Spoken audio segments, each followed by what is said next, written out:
Today, something absolutely crazy happened that is going to greatly affect not only the next generation of consoles and PC gaming, but also could have some serious impacts on Halo.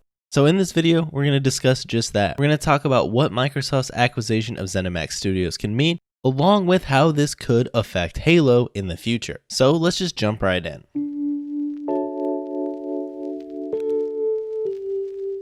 So in case you missed the news, I'll just kind of briefly give it to you, but basically Microsoft went and acquired Zenimax Studios, which is the parent company of Bethesda, for $7.5 billion. Microsoft is making absolute plays on the developer front. They've been buying up studios left and right to try and make sure that the next generation of Xbox consoles really has a lot of good games on it, and also really fill out the Game Pass to make it worth the subscription price. With this acquisition of Bethesda, they're going to acquire some huge and successful gaming franchises like Dishonored, Wolfenstein, The Elder Scrolls, Fallout, Doom, Starfield, The Evil Within, Prey, Quake, and some other ones too.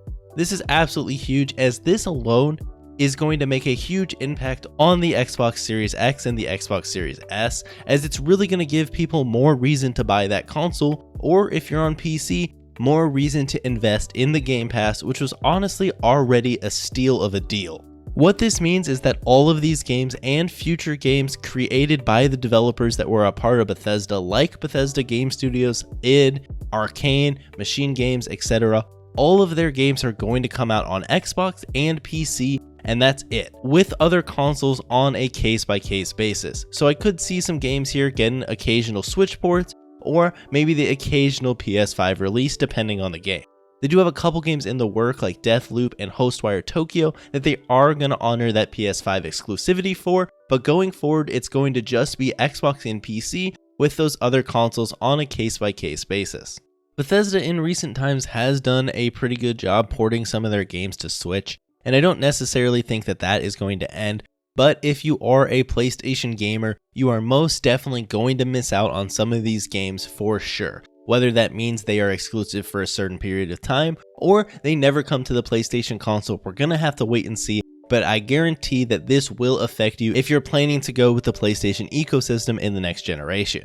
So for PlayStation fans, this probably wasn't great news to see this come out today. However, if you're a fan of Xbox, or you're just a person that purchases the Game Pass on PC, this is going to be huge. You're getting so many amazing game franchises and developers that make really good games. It's really going to make owning an Xbox or purchasing the Game Pass worth it, since all of these games are going to come out on Game Pass coming forward. Now there is a slight caveat there that we do have to wonder how some of these games are going to be affected by the Game Pass model, but we'll just have to hope that it's not too much. I say this just because games like Gears of War 5 that came out on the Game Pass have clearly been affected by it, where the monetization models can get a little egregious. However, hopefully that's just some growing pains, and Microsoft kind of learns that even though these games are on Game Pass, you can't go overboard with the microtransactions, or it does turn off the players of those games.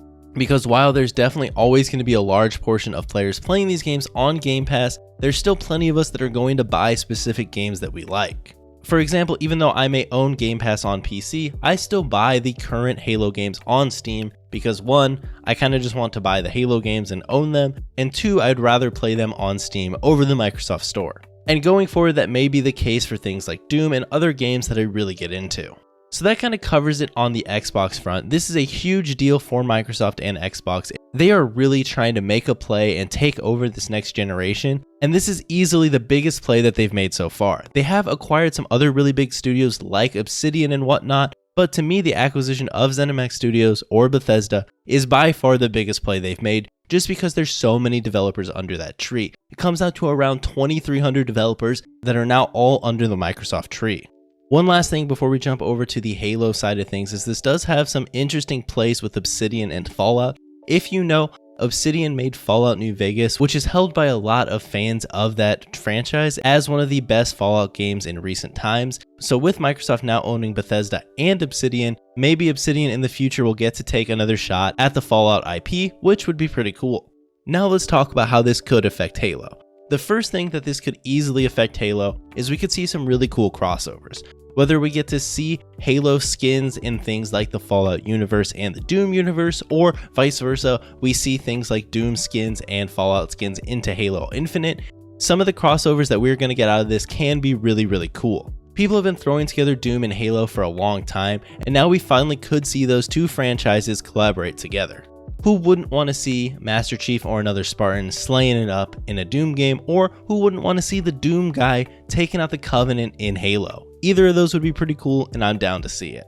We've also seen some really cool mods in the past for the Halo universe in Fallout, and now some of those things can become legitimate crossovers. I'm really only touching the surface level for crossover possibilities, as there are a ton. And we have already seen Bethesda do that in some of their other games, for example with the Doom guy in Quake Champions. So they're not afraid to do it, and we really could see some cool stuff come out of this. But also, I think this could really affect Halo, and let me explain why. So for the longest time, Halo has been the baby of Microsoft. It's been one of Microsoft's biggest franchises. And although Microsoft has clearly had other exclusives over the years, none of them really could hold a candle to the reach and the popularity that Halo has had. This stops today. With Doom and Fallout and Elder Scrolls and all these other great franchises coming in from Bethesda, Halo is no longer the lone franchise that will be put up on a pedestal. So what does this mean? Well, it's pretty clear to me what this could mean. I think that if Halo Infinite comes out now and it ends up doing poorly, we really could live in a world where Halo gets put on hold. Before, I never thought this was a possibility, because even if Halo was bad, Microsoft is still going to need Halo as an exclusive on their console and their Game Pass, because without it they were really lacking. But they're not anymore. Now if they need to completely shelf Halo for 5 or 10 years to find a different studio to work on it, or to do massive changes at 343, they really can. Infinite could come out and flop, and I could see a world where it no longer gets support and we don't see a Halo game for a while. I don't necessarily think this is bad though. I think what this could do is really light a fire under 343. Obviously 343 already knows that this needs to be an amazing game. Everyone is waiting for Halo Infinite to reinvigorate the franchise, and this is just one more thing that's going to push them to hopefully put out the best game possible. I think at the end of the day, Halo is still Microsoft's baby. It's been one of the biggest franchises on the Xbox platform since its inception, and it's one of the few, if not the only one, that's been there since almost the start. I have seen some speculation that Microsoft could give id or another one of the Bethesda studios a shot at Halo, and I'm not a fan of that at all. While I love id's work with things like Doom 2016 and Doom Eternal, their multiplayer offerings in recent years haven't been that amazing. Now I understand Certain Affinity made the Doom 2016 multiplayer, but I'd argue that if you're putting your name on the box, then the criticisms roll up to you. Likewise, just how 343 had a lot of help with the Master Chief Collection, we still all criticize them for the flaws of the game. We usually don't go to the other companies that they had help from.